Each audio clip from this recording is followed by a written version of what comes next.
और शुरुआत इस वक्त जरा डिप्लोमेटिक एंगल के साथ करना चाहूंगी जेके त्रिपाठी सर, क्योंकि जिस तरीके की समस्या इस वक्त पैदा हो रही है और स्ट्रेट ऑफ हॉर्मुज को बंद करने की धमकी ईरान दे रहा है जो आज से पहले उसने कभी नहीं की थी। और ऐसे में अगर इस धमकी को अमल में लेकर आता है तो किस तरीके की प्रेशर पॉलिटिक्स या फिर कहूं ऑयल डिप्लोमेसी को अपना आधार ईरान बनाने की तैयारी कर रहा है? आपको और सारे साथी पैनलिस्ट को नमस्कार और दर्शकों को भी। देखिए, मैं ये बताना चाहता हूँ थोड़ा सा अगर समय दे तो मैं इसको थोड़ा एनालाइज करूंगा कि किस तरह से ये धमकी अलग अलग जगहों पे कारगर हो सकती है या नहीं हो सकती। देखिए, अगर ईरान होर्मुज के स्टेट से, होर्मुज के जल डमरू मध्य से 20% से ज्यादा दुनिया का तेल गुजरता है। अब अगर वो जल डमरू मध्य बंद हो जाएगा तो 20% की ये नुकसान तो होगा ही, और उसके रिजल्ट में प्राइसेस बढ़ेगी। देखिए, ओमान के मुसंदम और बंदर अब्बास, ईरान के बंदर अब्बास के बीच में 35-34 किलोमीटर का एरिया है सिर्फ, जो बहुत सकरा है। मैं ओमान में रहा हूँ, मैं दोनों जगह गया हूँ, ईरान के बंदर अब्बास और मुसंदम में भी। तो अगर उसको बंद कर दिया जाता है तो एक तरह से ये चोकिंग पॉइंट हो जाएगा गल्फ के तेल के लिए, सऊदी अरब को छोड़ के। सऊदी अरब तो नीचे से अपना तेल ले लेगा, ओमान के पास ज्यादा तेल है नहीं, लेकिन कुवैत, बहरीन वगैरह जो है, जो 4 और उधर है, कतार, कुवैत, बहरीन वगैरह, इनको परेशानी हो जाएगी। अब अगर ये तेल बंद होता है, अभी देखिए, अभी प्रस्ताव पारित हुआ है, 2 दिन भी नहीं हुए हैं कि तेल के दामों में 2% से ज्यादा बढ़ोतरी हो चुकी है। ब्रेंट क्रूड में और भी दोनों तरह के जो वो हैं तेल हैं, दोनों प्रकार के, उनमें बढ़ोतरी हो चुकी है। दूसरी चीज, अब देश के हिसाब से देखिए, कंट्री वाइज अमेरिका को क्या फर्क पड़ेगा? कुछ भी नहीं, क्योंकि अमेरिका के पास अपना करीब 68 बिलियन बैरल का स्टॉक पड़ा हुआ है। 4% मंगाता है सर अमेरिका, सिर्फ 4%। हाँ जी, सिर्फ 4% अमेरिका तेल मंगाता है, बाकी आत्मनिर्भर बन चुका है। तो कोई फर्क नहीं पड़ेगा। और वो भी अगर मंगा लेगा, वो जैसे आपने देखा कि रूस के वक्त उसने क्या किया कि वेनेजुएला से थोड़ा सा कंसेशन लेके ब्राजील से मंगा सकते हैं, अर्जेंटीना से मंगा सकते हैं, उनके ऊपर कोई फर्क नहीं पड़ेगा। रूस के ऊपर कोई फर्क नहीं पड़ेगा, क्योंकि रूस खुद उसके सेल्फ सफिशिएंट है। चीन के ऊपर फर्क पड़ेगा, क्योंकि चीन ने 2001 या 2002 में 25 साल तक ईरान से निर्बाध रूप से ऑयल लेने की डील की थी, $450 बिलियन की। चीन के ऊपर उससे फर्क पड़ेगा, लेकिन चीन फिर रूस के साथ कर देगा। आप जानते हैं कि जब ये युद्ध हुआ था, रूस और यूक्रेन का जो अभी भी जारी है, रूस के ऊपर प्रतिबंध लगा दिए गए थे, लेकिन चीन और भारत ने रूस से लेना बंद नहीं किया। तो चीन ज्यादा ले लेगा, क्योंकि अब भारत रूस से कम है। भारत के ऊपर क्या फर्क पड़ेगा? भारत के ऊपर फर्क पड़ेगा, क्योंकि भारत का 80% तेल जो है वो गल्फ से है।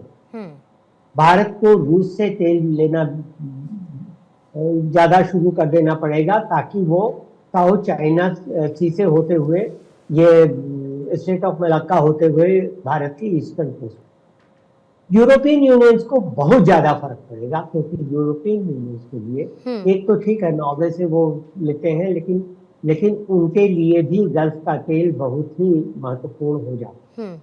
ये तो हुई तेल लेने वाले देशों की बात। उत्पादक देशों के ऊपर ये जो बाकी चारों देश हैं, बहरीन, कतार, कुवैत वगैरह, इनके ऊपर भी फर्क पड़ेगा, क्योंकि इनके तेल की आपूर्ति, इनके तेल की का एक्सपोर्ट बंद है।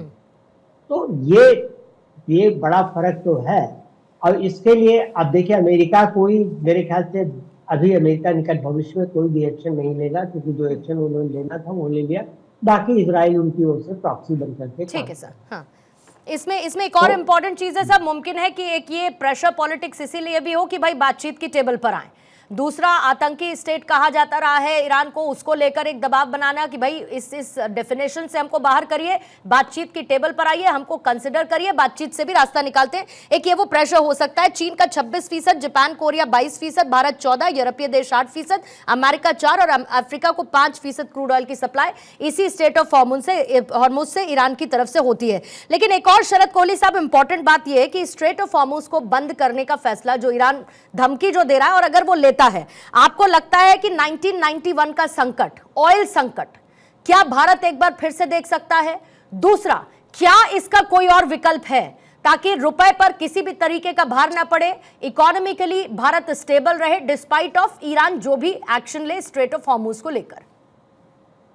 नमस्कार पूर्णिमा, हमारे सह पैनलिस्ट को और भारत 24 के दर्शकों को। देखिए, 137 बिलियन डॉलर का हमने फाइनेंशियल ईयर 24-25 में इंपोर्ट किया था। हमारी करीब 85-86% जरूरत हम क्रूड ऑयल की इंपोर्ट के जरिए लेते हैं। पहले तो हमें ये समझना होगा। और अगर हम बात करें, एक जमाने में हम 60% खाड़ी से ले रहे थे, मिडिल ईस्ट से। अब तो अभी जो हरदीप पुरी साहब की भी स्टेटमेंट आई है, उन्होंने भी कंफर्म किया, अब हमारी डिपेंडेंस अब उस स्टेट ऑफ हॉर्मुज के जरिए जो तेल आता है उस पर कम हुई है।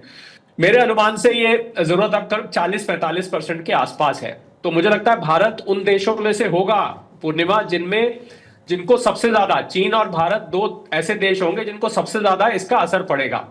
और इसमें अगर क्रूड ऑयल की प्राइस यहां से $10 जब बढ़ती है, मैं आपको एक आंकड़ा दे देता हूं, $10 बढ़ने से हमारा फिस्कल डेफिसिट करीब 30 से 50 बेसिस पॉइंट तक फर्क पड़ जाता है। तो हमारा फिस्कल डेफिसिट थोड़ा सा हिल जाएगा, इसमें कोई दो राय नहीं है, क्योंकि हमें ज्यादा डॉलर देने पड़ेंगे।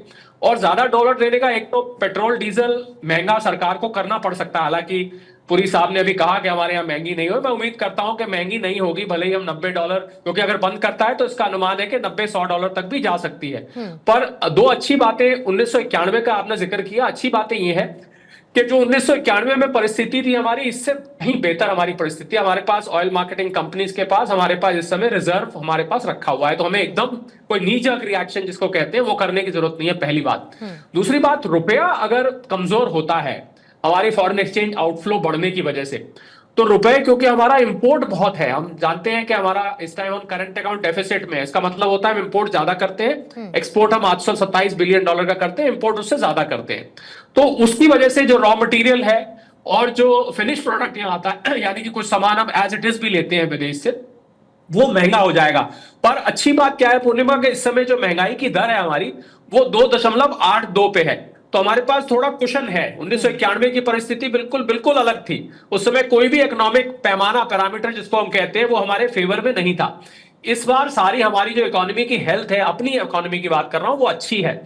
तो मुझे लग रहा है हम इस शॉक को एब्जॉर्ब करने में पहले से ज्यादा सक्षम है, पहली बात। दूसरा, जिस रफ्तार से हम इस समय पूर्णिमा ऑल्टरनेटिव फ्यूल्स की तरफ देख रहे हैं, अगर आप मेट्रोज में जाएं, खासकर दिल्ली में, आपको जितनी अब हरी नंबर प्लेट वाली गाड़ियां दिखती है शायद पहले नहीं दिखती थी, और इनकी रफ्तार लगातार बढ़ रही है। और ऐसा माना जा रहा है पूर्णिमा कि अगर अब पेट्रोल डीजल के दाम बढ़ते हैं तो बहुत बड़ा तबका मिडिल क्लास का ऐसा है जो ये मन बना के बैठा है कि अब हमने इलेक्ट्रिक व्हीकल ले लेनी है और हमने इससे जान छुड़ा लेनी है। अब दिक्कत आएगी जो कमर्शियल ट्रांसपोर्ट होती है, जहां से आपका जरूरी सामान आता है, सब्जी है, फल है, दालें हैं, किचन का जो सामान आता है, उसकी हमें थोड़ा सा ध्यान रखना पड़ेगा। पर मुझे नहीं लगता कि सरकार इतनी जल्दी पेट्रोल डीजल के दाम यहां पर बढ़ाएगी। हाँ, रुपया गिरता है, क्योंकि रुपया हम एक समय अभी हाल में 83-84 तक ले आए थे, मैं डॉलर की बात कर रहा हूं, अब वो बढ़ के फिर 86-87 आ गया है। तो अगर रुपया यहां से कमजोर होता है तो उसमें भी आरबीआई के पास फॉरेन एक्सचेंज रिजर्व हमारे इतने हैं, करीब 690 बिलियन डॉलर के आसपास के फॉरेक्स रिजर्व है पूर्णिमा। तो आरबीआई समय समय पर जैसे ही रुपया गिरता है तो आरबीआई उसको मार्केट में डॉलर को बेचता है, जिससे कि प्राइस स्टेबिलिटी हो जाए। तो हमारी क्योंकि आर्थिक स्ट्रेंथ इस समय अच्छी है, तो इसलिए हम इस शॉक को बाकी देशों के मुकाबले ज्यादा अच्छा एब्जॉर्ब कर पाएंगे। मुझे लग रहा है सबसे ज्यादा अगर कोई सफर करेगा तो यूरोप करेगा, चाइना को दिक्कत आ सकती है।